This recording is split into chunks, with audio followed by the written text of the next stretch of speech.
Salut mes biloutiers. Café? Ouais, café. On va pas faire grand secret. Vous imaginez bien que le 115 a été tourné juste après le 114. Même s'il y a 2 jours d'écart, j'ai fait exprès de glisser le 97 au milieu. Parce que je pense que c'est un narratif qui va bien, même si ça n'a pas été tourné dans cet ordre-là.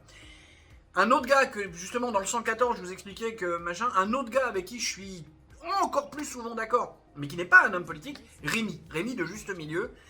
Depuis dans les débuts, j'avais des gros points de désaccord avec lui. À des moments, j'étais là, ouais, machin, non, Rémi, ça. Et puis un jour, j'ai eu le déclic. Rémi, il te force à penser contre toi-même pour arriver à argumenter, à avoir quelque chose de solide, tu vois. Là, il nous a fait un truc justement qui est la continuité de l'épisode 114 en fait, parce que le sujet est toujours le même. La guerre en Russie, la déclaration de dingo du général Mandon. Au passage, l'autre jour, je surfe sur Partout sur Twitter. X, tu veux dire? Je refuse de dire X, c'est Twitter. et je vois sa tête, je regarde vite, il n'y avait pas le son, je reviens, je fais merde, c'est Oudéa Castéra? Non, c'était lui.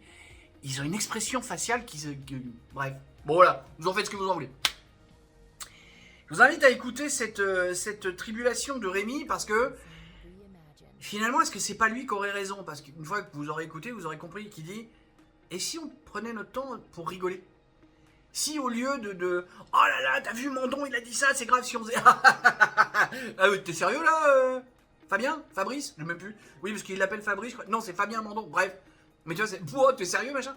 Et en fait, comme il explique dans son truc, imagine, il y a les mecs du gouvernement qui viennent pendant le Covid, là, qui t'annoncent des machins sérieux, et que t'as 50 journalistes dans la salle qui font ça.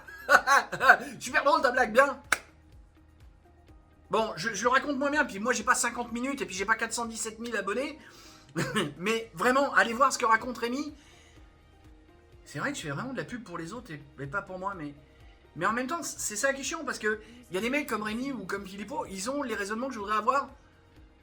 Sauf qu'ils les sortent plus vite que moi, et... je sais pas. Bon, tout ça pour dire que il faudrait peut-être se décider à lâcher prise, comme diraient les autres. Les bouquins de 500 pages écrits gros comme ça, comme Karim Duval, humoriste, je vous le recommande.